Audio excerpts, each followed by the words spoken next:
எங்கள் இந்த பாடத்தில் மெடிடேஷன் அதாவது தியானம் பற்றி பேசப் போகிறோம். ஆமாம், மெடிடேஷன் தியானம் செய்வது, ஜெபம் செய்வது ஒவ்வொரு மனிதனுக்கும் மிகவும் அவசியம். ஏனெனில் ஒவ்வொரு மனிதனின் உடலிலும் 5,05,000 கோடி ஆன்மாக்கள் வாழ்கின்றன. அவை எமது உடலில் இறைவனை வைத்திருக்கின்றன. நாம் மனிதர்கள் ஒரு நாளில் 3 முதல் 4 முறை உணவை உட்கொள்கிறோம்.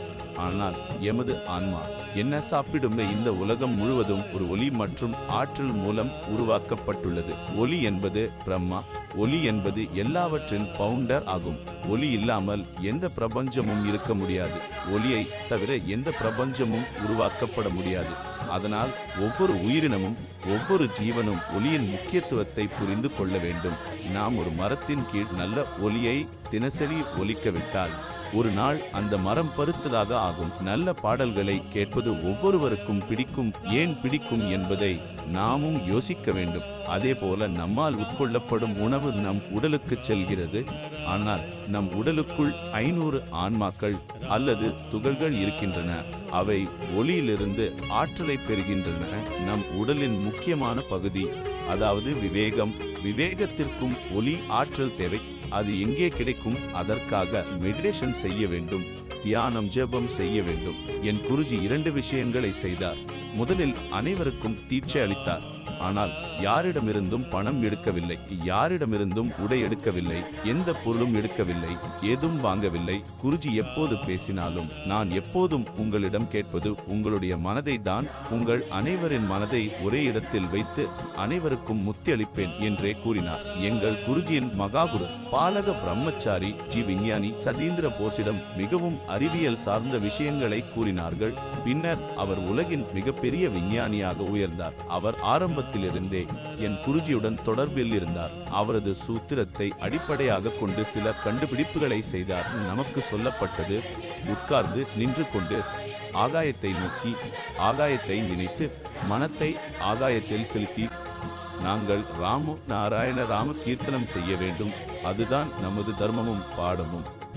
மெடிடேஷன் செய்ய இரவில் சீக்கிரமாக உணவு உண்டு தூங்குவதற்கு முன்பு படுக்கையில் ஆசனத்தில் அமர்ந்து மெடிடேஷன் செய்ய வேண்டும். நாளிரவு முழுவதும் நமக்கு சமூகம் கல்யாணம் செய்வதற்கான பணிகளை செய்ய வேண்டும். மெடிடேஷன் 2 வகையானது.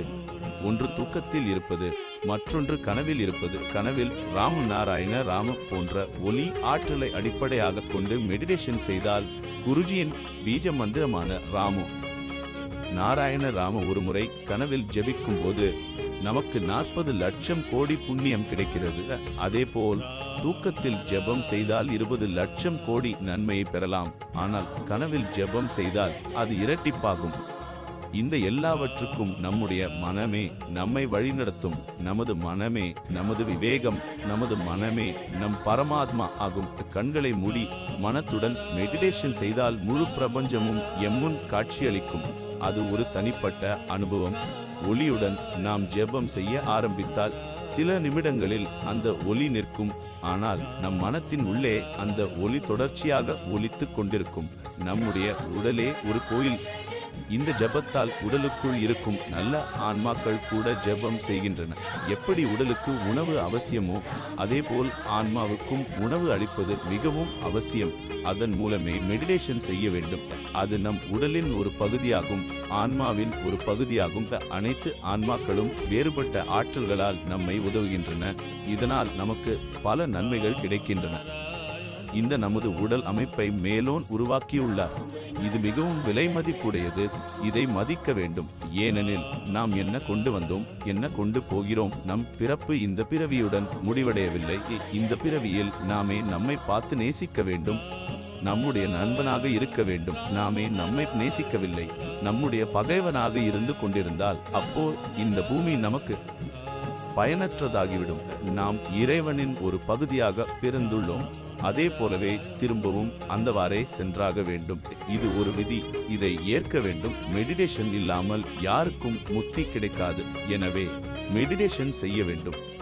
மேலும் இளமையாக இருக்க குறைவாக உணவருந்துங்கள். உணர்ச்சியுடன் உணவை சாப்பிடுங்கள். நமது விவேகம் மற்றும் சைதன்யத்தின் கருத்துக்களை கேட்க வேண்டும். அவை நமக்கு சரியான பாதை காட்டும். இதையெல்லாம் கருத்தில் கொண்டு மெடிடேஷனில் கவனம் செலுத்த வேண்டும்.